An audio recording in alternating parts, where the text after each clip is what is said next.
Forced convection का क्या meaning? Convection है, हाँ बिल्कुल कन्वेक्शन है, बिल्कुल है कन्वेक्शन है। अब बात आती है फोर्स्ड कन्वेक्शन क्यों है?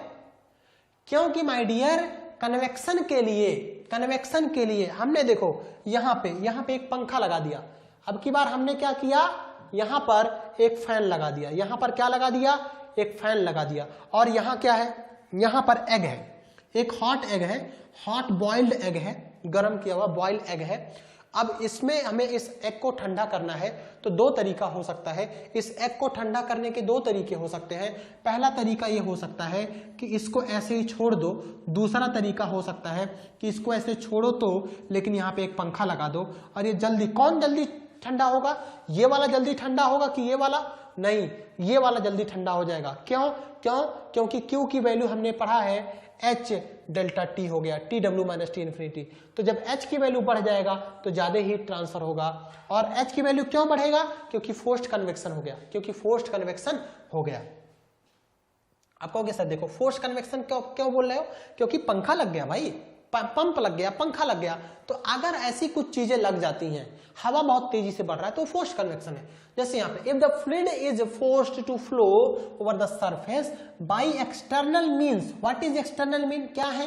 जैसे पंखा, पंप, हवा, विंड का मतलब समझ पा रहे होगे आप, ये स्टिल एयर नहीं है, तेजी से हवा चल रहा है। तो उसमें अगर ठंडा होगा तो हमारा क्या कहलाएगा? Forced convection. वो हमारा क्या कहलाएगा? फोर्स्ड कन्वेक्शन कहलाएगा। फोर्स्ड कन्वेक्शन में H की वैल्यू किन किन चीजों पे डिपेंड करता है, ये आप लिखना, ये लिख लेना, जरूर लिखना।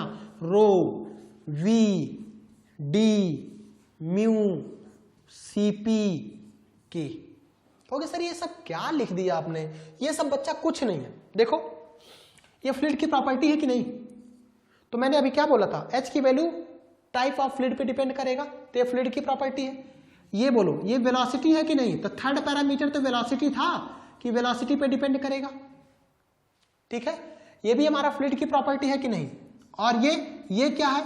ये कैरेक्टरिस्टिक डायमेंशन कहलाता है। ये कैरेक्टरिस्टिक डायमेंशन है कि कैसे किस प्लेट पे ये फ्लो कर रहा है, उस पे भी डिपेंड करता है, उस पे भी डिपेंड करता है।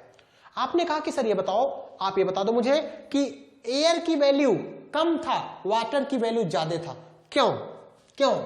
ये देखो, ये भी समझ लो, यहीं पे एयर की वैल्यू कम था, वाटर की वैल्यू ज्यादा था।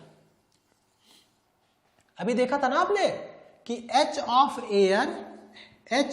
Air is less than H of water. क्यों? अरे भाई आप बताओ मुझे, डेंसिटी एयर का कितना होता है? डेंसिटी एयर का कितना होता है? कहोगे सर देखो 1.23, मैक्सिमम 1.23 kg पर मीटर क्यूब। बहुत अच्छा, ठीक है। वाटर की डेंसिटी कितना होता है? कहोगे सर देखो इसकी तो वैल्यू 1000 kg पर मीटर क्यूब होता है। अब बताओ, अगर पानी की डेंसिटी ज्यादा है तो जब H डेंसिटी पर डिपेंड कर रहा है, तो जब पानी की डेंसिटी ज्यादा है तो पानी का H वैल्यू ज्यादा नहीं होगा? होगा ना। एयर का डेंसिटी कम है तो एयर का H वैल्यू कम नहीं होगा। समझ पाए? क्यों कम हो रहा, कौन ज्यादा हो रहा है? आप वैल्यू कैलकुलेट कर सकते हो, आपको वेलोसिटी दिया रहेगा, D दिया रहेगा, सब चीजें दिया रहेगा, आप एक इक्वेशन डेवलप करेंगे और वहां से वैल्यू कैलकुलेट कर लेंगे। हमें जरूरत नहीं है, हमें उस लेवल की जरूरत नहीं है। तो आपसे अगर कोई पूछता है कि H वैल्यू एयर का कम है, वाटर का ज्यादा है, ऐसा क्यों है, तो आप बता सकते हो ना। क्यों? क्योंकि एयर की डेंसिटी कम होती है, एयर का म्यू की वैल्यू कम होता है, ठीक है। तो इस तरह से हमारा वेलोसिटी में सेम रखना पड़ेगा। स्पेसिफिक हीट कितना होता है एयर का? एयर का स्पेसिफिक हीट हमारा 1.005 किलो जूल पर केजी के केल्विन के करीब होता है। वाटर का स्पेसिफिक 4.187, यही देख लो, 4 गुना तो यही है, 4 गुना ये है और लगभग 1000 गुना ये है, तो H की वैल्यू ज्यादा नहीं हो जाएगा? ठीक है, ओके। तो फाइन, मैं अब बहुत ज्यादा इसमें कोई मतलब नहीं है। H की वैल्यू आपको क्लियर समझ में आ गया है, इसका यूनिट क्या होगा और क्या वैल्यूज होंगे किस रेंज में, ये चीजें क्लियर हो गया। फोर्स्ड कन्वेक्शन का मीनिंग समझ में आ गया आपको कि अगर वेलोसिटी है, अगर कहीं भी फ्लूइड की वेलोसिटी है, अरे यार अभी दिखा था कि नहीं, रो, V, D, mu, CP, K, velocity आया कि नहीं? वेलोसिटी आया कि नहीं? वेलोसिटी कब आएगा? जब पंखा लगा होगा। वेलोसिटी कब आएगा? जब पंप लगा होगा। वेलोसिटी कब आएगा? जब विंड होगा, ठीक है। तो ये हमारा फोर्स्ड कन्वेक्शन हो गया। अब देखो बच्चा, अगर ये फोर्स्ड कन्वेक्शन है, कहोगे सर कहां कहां यूज किया जाता है, बताओ कहां फोर्स्ड कन्वेक्शन। अरे मोस्टली फोर्स्ड कन्वेक्शन होते हैं, मोस्टली फोर्स्ड कन्वेक्शन होते हैं। कैसे, जैसे देखो ये आप देखो विंडो एसी है, विंडो एसी है, तो विंडो एसी में भी क्या होता है, फोर्स्ड कन्वेक्शन होता है। विंडो एसी में भी क्या होता है, फोर्स्ड कन्वेक्शन होता है। कैसे होता है विंडो एसी में फोर्स्ड कन्वेक्शन, देखो ये दीवार है, ये आपके घर का अंदर का कमरा है, ये बाहर है। अब देखो एयर आ रही है, यहां से हीट लेके जा रही है ऐसे करके, ठीक है, ओके। और अंदर के रूम की एयर इसमें आ रही है, ठंडा होके फिर बाहर निकल रही है, रूम में जा रही है। अब बात आती है ठीक है सर, इससे तो ये नहीं पता चल गया कि ये फोर्स कन्वेक्शन है, इसमें कोई ना कोई हमें कोई ना कोई पंखा लगा होना चाहिए। देखो एक मोटर लगा है ना, फैन मोटर, तो ये मोटर क्या चला रहा है, एक पंखा इधर लगा हुआ है, एक पंखा इधर लगा हुआ है, तो इस पंखे को चला रहा है। इस पंखे को चलाने के नाते एयर बहुत तेजी से आएगा और हीट लेके जाएगा, इस नाते इसको बोलेंगे फोर्स्ड कन्वेक्शन, इसको बोलेंगे फोर्स्ड कन्वेक्शन।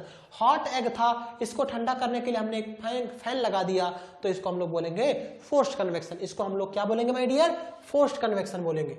इसको हम लोग क्या बोलेंगे माय डियर, फोर्स्ड कन्वेक्शन बोलेंगे, ठीक है, ओके। ये क्या है, ये देखो इसको सेमीकंडक्टर्स है, ये सेमीकंडक्टर्स है, इलेक्ट्रॉनिक डिवाइसेस, जैसे ये हमारा इलेक्ट्रॉनिक डिवाइसेस है, ठीक है। अब इसको ठंडा करना है, तो ठंडा करने के लिए आप यहां पे एक ब्लोअर लगा दीजिए, फैन लगा दीजिए, यहां पे आप फैन लगा दीजिए, ये एयर को लेके आएगा। देखो ब्लू कलर का जो लाइन है मतलब ये ठंडी एयर है, अब यहां से हीट लेके ये बाहर निकल रहा है। आपने देखा होगा साइफन कूलिंग, ट्रैक्टर में जो आगे लगा होता है ठंडा करने के लिए, वहां पे भी देखा होगा आपने रेडिएटर में एक फैन लगा होता है, तो वो जो होगा वो क्या होगा, फोर्स्ड कन्वेक्शन, वो होगा हमारा क्या होगा, फोर्स्ड कन्वेक्शन। आपने हीटर देखा होगा, ब्लोअर देखा होगा, room heater, room blower, blower जो लगा होता है उसमें देखे होंगे क्वाइल स्प्रिंग लगी होती है, स्प्रिंग ऊपर एक फैन लगा होता है, तो एयर लेके आता है और उसको बहुत तेजी से हीट को निकाल देता है। लेकिन जो सिंपल वाला हीटर होता है, सिंपल हीटर वाला, क्वाइल वाला हीटर वैसे है ना, वहां पे फैन नहीं लगा होता है, तो क्या वहां पे फैन नहीं लगा है तो क्या वो फोर्स्ड कन्वेक्शन है, नहीं, वो फ्री कन्वेक्शन है।